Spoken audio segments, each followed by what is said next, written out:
You know what time it is? It's timber framing time. My name is Cody and I run the YouTube channel Wranglerstar. My friends at Mother Earth News has asked me to take you into my timber framing toolbox.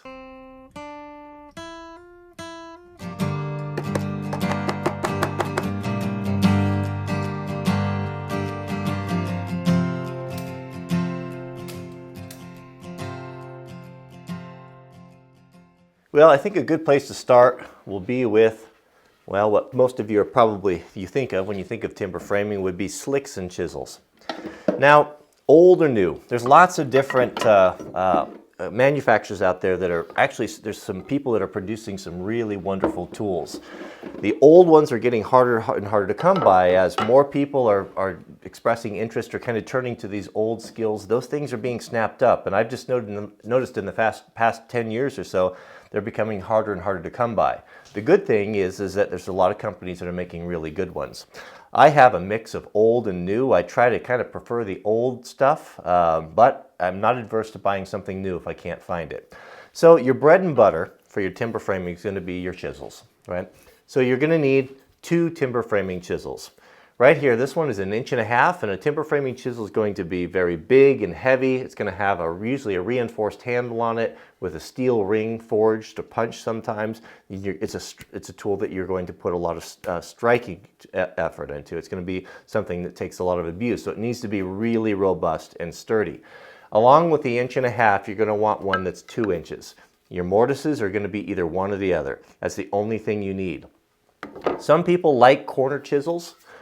Corner chisel is kind of a very highly specialized chisel. I would say that when you're putting your kit together, I don't think it's necessary. I have one, but I can show you how to do mortises where this isn't required. Next to your chisel, you're going to have what maybe looks like a chisel, but it's not, and this is called a slick. Now a slick differs from a chisel is that it's going to be typically a little bit wider. You can see this one here is about 3.5 inches. They'll be anywhere from 2.5 to 4 inches wide. And they are not a tool that you're going to strike. It's a tool that you're going to use with your hand. And basically what this is going to do is for smoothing out and leveling tenons.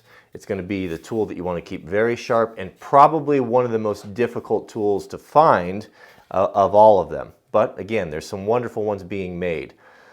I would highly advise you, whether you find old ones or you buy new ones, to make sure that you get a good leather or wood protective cover for them. These tools need to be sharp, they need to be kept from damage, and it's worth its weight in gold.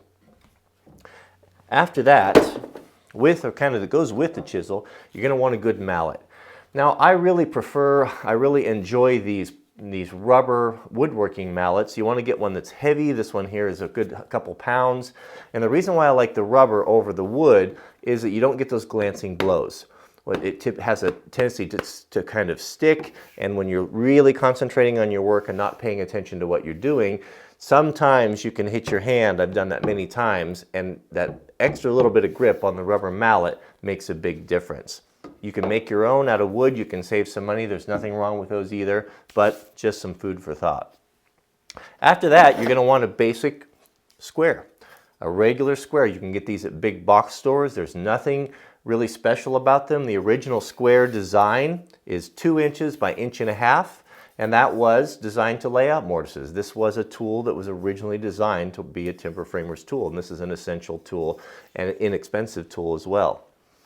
Sticking with the measuring the measuring tools, you're going to want a combination square.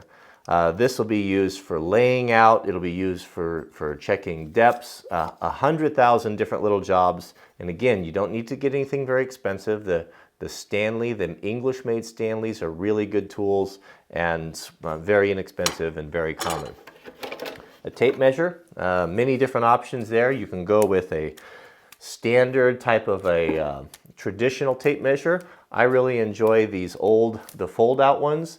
You can find the old wood ones, but they're typically in not very good condition, and they're always a little bit rickety. But there are companies like the Rhino Rules here that make a good, high-quality plastic folding rule. And the nice thing about these tools, when I'm buying my timber framing tools or homestead tools, I'm always looking for things that I can either service myself or that are going to be built in a way that they'll last a long time. Although the reel tapes, the traditional carpenter's tapes that we're used to using, are very convenient, they don't hold up very long, and they are something that you will continue to buy. But a good tape like this or measuring rule should last you a lifetime if you take care of it. Also, in measuring pencil, typically the fat, thick carpenter's pencils are not ideal for timber framing because the point is a little bit fat. The dimensions and the tolerances need to be so tight on your joinery that a smaller pencil, a mechanical pencil or just a number 2 pencil, is really good for layout. I'll even go so far as to use a Stanley layout knife. You can use any sort of a knife like this, but the fine blade that you get on the knife gives you a much more precise measurement way to measure than the fat, thick lead on the pencil.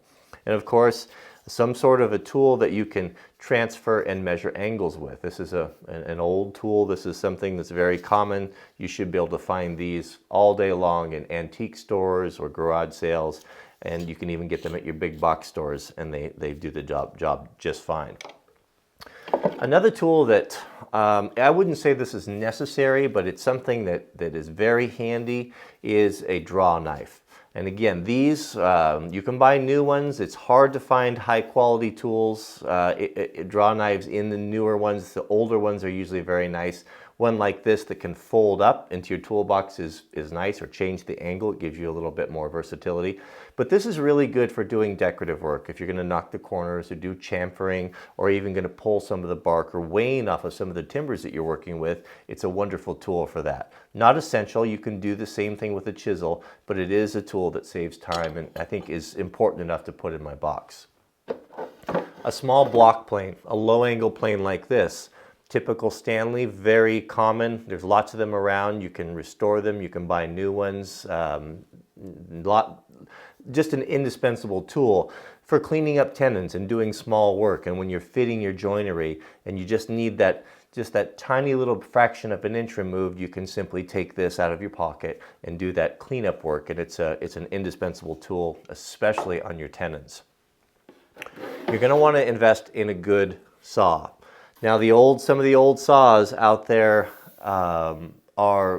they were such wonderful quality, like the Atkins is a typical brand, or the distance saws. This is a very old distance saw, and these can be sharpened. You can sharpen these yourself, and there's lots of resources online, and it's not something that you should be intimidated about or think that you can't do. With a little bit of practice, you can sharpen your own saws. And a saw like this, if you invest in it, you can find them on eBay, you can find them in antique stores all over. You probably have one hanging in your garage or your grandparents'. Get it, clean it up and restore it, because a saw like this, you'll only have to buy it once. It'll last you a lifetime. And then finally, you're going to want a way to drill holes. And what works really good, and still does, the original cordless drill, is the standard bit and brace. Now, a bit and brace, these things are everywhere. They're not expensive. The hardest thing to find is a complete set of bits, but they're out there. What I typically do or recommend to people is, if you go to flea markets or estate sales, they'll always have a box full of these bits, but they're rarely you're going to have a full set. So just get a piece of paper and keep it in your wallet of the sizes that you need. And your bit and braces, what you're looking for is something like this. This is a beautiful set of Irwins, and you want to go from 1/8 of an inch all the way up to a 1 inch. A 1 inch is typically going to be the size of the hole that you're going to use for your pegging. 3/4 depending on what your size, but it's nice to have a full set. And if you can find one like this in a box, I have seen a few around, snatch it up, because these old bits, the quality of them are just outstanding. They're hard to duplicate. It's hard to find something that would equal the quality and as nice of a clean hole that these old ones do. You can service them yourself. You can sharpen them. Again, you buy these things, it's the last time you're ever going to buy them. They will last you a lifetime. One of the things in closing here that appeals to me the most about these old tools is that everything you see here today, this saw that is over 100 years old, this timber framing slick that was built in 1837, is still as functional and relevant today as it was when it was first built.